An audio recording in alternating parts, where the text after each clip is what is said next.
I'm good, man. I can't complain about anything. Awesome. Yeah, you don't look a day older than when I saw you back in July. So, I'm surprised. There's a lot been going on, so it's been good though. well, I see you're doing a lot. You're always busy, and that's good. So, the second tour, I see you're going back over to Europe, right? The second Yeah. European tour. That's your only your second, right? Well, no. Actually, Okay. the band's been touring since about the end of 2013. Mhm. Actually, we've toured all around the U.S. We did our third band tour last year in Europe, and then we've done like 150 days since 2013 every Mhm. year, pretty much. But Okay. it's gotten better and better, the more we do it, obviously. But yeah, this one coming up here, I'm actually leaving this Thursday, and it's going to be like a 4 month European tour, but it's just going to be a solo tour, kind of a more stripped down type, intimate type thing instead. Yeah, just you behind your copper guitar. Is that the That's right. Yeah, that so, so, acoustic one. Yeah. that was beautiful, man. You had to get a new one recently, yeah? Republic had to get you a new one. Your head, your neck broke off, right? Exactly. Yeah. Well, I was playing it so hard and kind of, when we play kind of, uh, aggressively, I would say, and that's a more acoustic instrument that's not really used to being tossed around like that. Mm-hmm. So after about 2 years of touring on it that much, it had separated from the neck from the body a little bit, and it just kept getting worse and worse and worse. And so we went down to Austin, and he told me just to come in, and he swapped it. So I was stoked that he was able to do that. Period. I didn't expect that. Yeah, it's a So Republic guitar, and they're handmade. They're one of a kind, each one of them. So it's beautiful. they're awesome. Yeah, yeah. It's we've been listening to the album here, me and my buddy Nate, the solo album, and it's amazing how much resonance that guitar gives you because that whole album is done live, right? Yeah, it was Uh, done live at Sun Studio. Man, it's so And beautiful. there's certain ways to get that too Mm-hmm. that we did with the technique. Like he mic'd not only the body of the sorry about that. That's all He right. mic'd not the body of the instrument, but he also I have a pickup running through it, which we Mm-hmm. put through a splitter and ran through two different amps to kind of get different sounds for each one. So the sound you hear on that record is a blend of all three of those: the Wow. acoustic, the two separate amps. Yeah, but it was all done at the same time, Mm-hmm. you know. So it was live It's just completely. got such a rich sound. It really does. It's such a full, and I mean I can hear that it's coming from that guitar. It's so exclusive to that sound. I mean to Yeah. that type of body. It's a beautiful thing. Um, what else you got going on, man? I know you're doing your solo thing. Have you been writing any new music or you know? Has it just been Yeah. all touring? No. It's kind of a balance I find that I like, because there's touring. I like to do like a split system throughout the year where it's like, a month on, 2 weeks off, 3 weeks on, 3 weeks off to kind of balance, let everybody get back to their normal home life too. Everybody has family and friends that they like Mm-hmm. to see and stuff. But for me, when I get back, I sometimes get pretty bored pretty quickly, and instantly just revert back to that kind of writing phase, I think, whether it be for the acoustic project or the full band and different genres. It's all dependent on how I feel at that time, I think. Um, I feel like that's it. I do you guys is that pretty much your primary job? I take it is being Shawn So, James. I know yeah. you manage yourself. You do a lot of your own booking and stuff like that.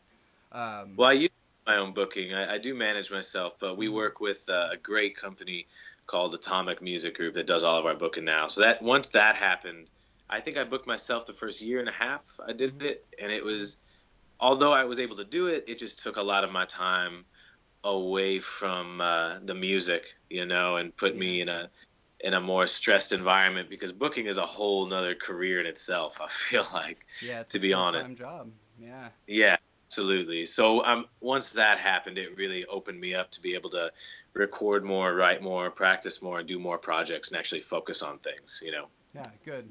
I know that it's essential because management.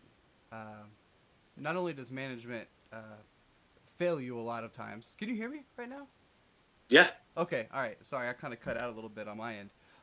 But when you're managing yourself and you're booking yourself, that's exactly what you're doing. Is you're taking the time away from the art by making it kind of all about business, and it pulls you down in that regard. Um, I feel like that's a healthy choice to make. Is decide I'm Right. not gonna manage myself. I'm not gonna book myself. I'm just gonna be an Well, artist. I have a split personality disorder on that subject because as much as I do love like not having to worry about things and being able to focus, I do feel like sometimes artists can give a little bit too much of the control away to people that, I always want to be involved somewhat. Hmm. I just, the day to day mundane stuff that don't necessarily I need to do all the time is what, I like to build a team and just delve out the different things, but I never want to not be involved completely. That's something that I feel like any artist should be involved in, to be honest. Yeah, you giving up that control, you're changing the way your art moves through those vessels, and Yeah. so that's great that you have a hand in all that. As far as your booking goes, do you have separate booking for your European as you do for your American, or is this still atomic? Do they kind of get you where you're going in your career altogether, or do they kind of say, hey, we've got this sister company or whatever over here in Yeah, that's Germany? kind of how, it built slowly because I booked myself for that first year and a half and was playing so many shows. I think I proved myself, like Mm-hmm. you have to do that at first for people to take you seriously and be able to trust you. You know what I mean? And so I built up this kind of resume of places that we played and booked, and then we attracted the attention of a booking agent because we played, more and more, and people. There's one guy in particular found. Knew of us and just kept watching us. And then eventually, after proving us to, ourselves to him, he suggested us to a booking agency, which then we signed with for the U.S. So now that we had that, we took advantage of that and we just did as much U.S. touring as we could because that's, the only way to grow. It's Yeah, like doing your push-ups, to get to yeah. get strong. So eventually, they did have a sister company or a friend company in Europe who they used for some of their other artists, and then they ended up suggesting us to them. So it worked really well in that sense, yeah. Cool. But a lot of it was luck and hard work and just not giving up, like in spite of it taking some time. It can be frustrating sometimes. I get that. Yeah, I feel like everybody's on that cusp of, man, when am I gonna get recognized for all this hard work that I'm doing? And when somebody I, finally gets that recognition, man, that's when your career takes off. Up until that point, it's a hobby almost, right? Until somebody finally recognizes that, hey, I'm doing all this work for free, and yeah. I'm doing it harder than anybody that's getting paid in this industry. That somebody's gonna look at you, and the right person's gonna recognize that. I feel like anybody that knows anything about it, that's what they're waiting on. They're not waiting on money. They're not waiting on Madison Square Gardens. They're waiting on that right person to recognize that they are putting in those hours. So, uh, Yeah. I mean, that and like more so with I don't know, the way the internet is now and being able to reach people so easily, it's putting in the time to actually reach your fans. And that's where I feel like a shift is happening. You don't need to reach that one right person. You can reach them all the people as long as I don't know. I feel like a reel and the internet just gives you so many opportunities to connect with people, and that's who you're really trying to connect with because those are the people that are coming out to the shows and mm-hmm. everything else. But it is a double-edged sword because you do, to really get to like the bigger spots, you do kind of have to make the connections to the right people. So yeah, Yeah. it's a mixture of play. Everything is a balance, man. Mm-hmm. That's how I look at it. Yeah. It's not giving too much to one side or too much to the other, but remain balanced in all the approaches. And man, and holding your composure.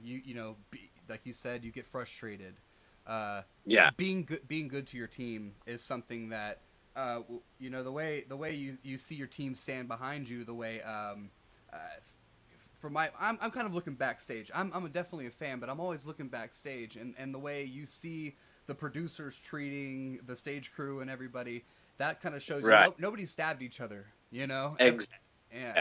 So It's a big deal. Yeah, just having common respect for every process in the uh, in the team to make it happen. Even as far as people that you might not have talked to before, you know, new sound guys every night, new bar staff. It's one of the biggest things that you know, I always say is when you first go in that building, go introduce yourself to everybody, shake their hand, you know, ask their name, because it's, you know, it takes both sides of the coin to really make it work.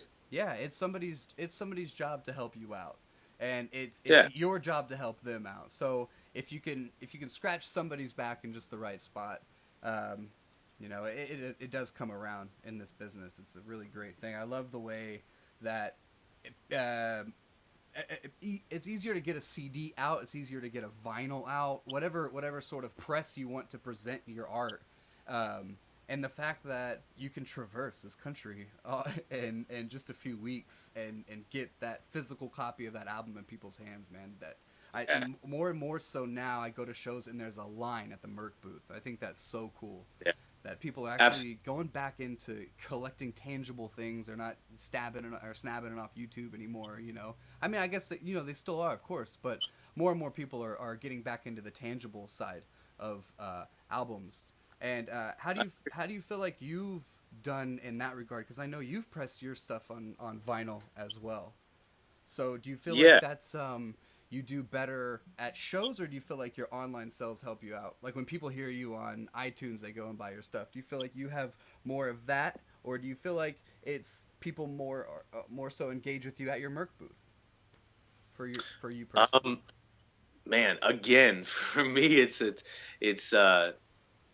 well, I have to say it's 50-50 period, because you know a lot of times the people will find you on these digital forums online or through a YouTube video, or and then buy your record on iTunes, and then you know listen to it on Spotify as well, and Mm-hmm. then come to the show, and then that's when you know you really get to meet the person and talk with them and get to know them a little bit. And like physical media is massive though, Mm-hmm. like vinyls, and we've pressed about three records to vinyl.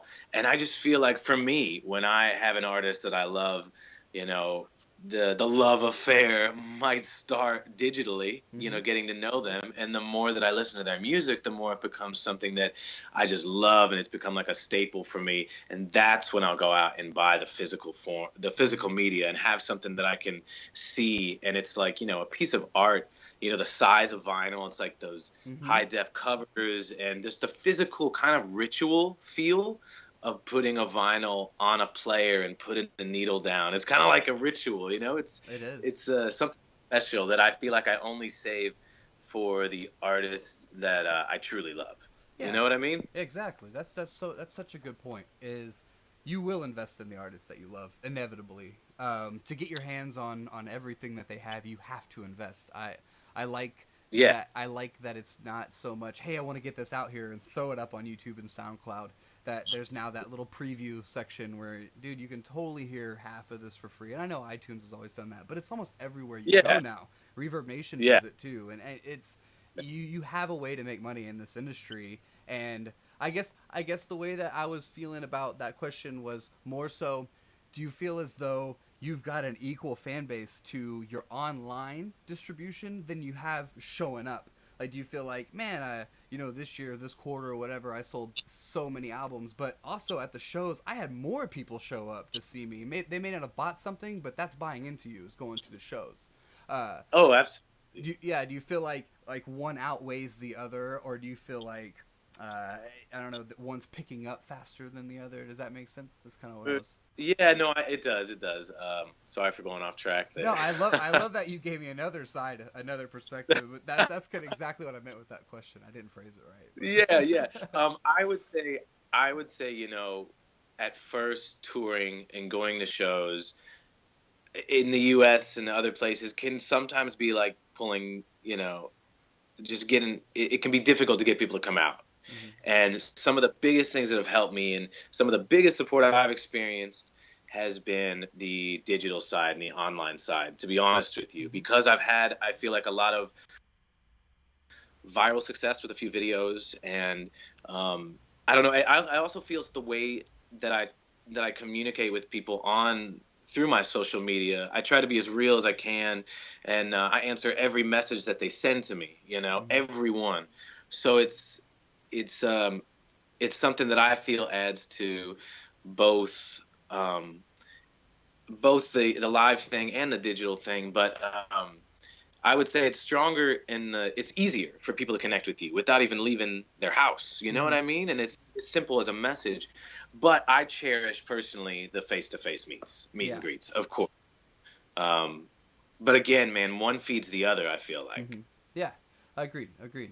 Well, man, I don't want to keep you. I know you're packing up, you're leaving in 2 days. So I really appreciate you giving me your time and helping us. This podcast you're gonna go right along with all of our other local homegrown heroes around here. But I know the reason I wanted to have you on here is, of course, because you came to Trial by Error and you played for us, and man, the people that came still talk about you here. It's a small town, so talk travels, and it's been really cool to see. I don't know, man, to see your career growing outside of this small little town that's just a blip on your touring radar.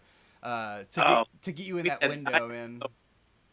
It was amazing, like playing for, and some of my favorite shows are in smaller towns and in smaller places like that, because I feel like the people are more, I don't want to call people more authentic, but more just, I don't know, they're more willing and they want to get to know you more, and they're more personable to me. You know what I mean? Yeah, because there's not as much stuff always coming through there. Yeah. You know what I mean? As if you bigger city. So like they really think that it's like a special thing. And I feel the same way about European towns too, because it's all the way over there in small towns. So for me, man, thank you guys for giving me that experience, because I love that. Have that balance of that, down to earth. Getting away from the long, the security checkpoints and stuff like that at some of the different gigs. Yeah. Yeah. It can be hairy sometimes. Like, let them bring the backpack in. They got stuff for me, man. But it was a lot of fun, and it was really fun having you. You made a good impression here, and I've always thought, man, it was really cool to see that happening, and I wish you the best of luck in your career, and I hope some point we can get you back down here to party with us again. And hey, man, thank you very much. Absolutely, I would love to set that up. Awesome, brother. Well, we'll be in touch, man, and I wish you guys, you especially, the best of luck in the Shapeshifters, and have a fun time in Europe. Thanks, man. I'll be back in May, so hopefully see you sometime after then. All right, I'm gonna put a few of your links up in our show notes. Send people your way, so hopefully you get some of our audience. I appreciate you guys. Right, thank you, brother. Yes, sir. Peace out. Later.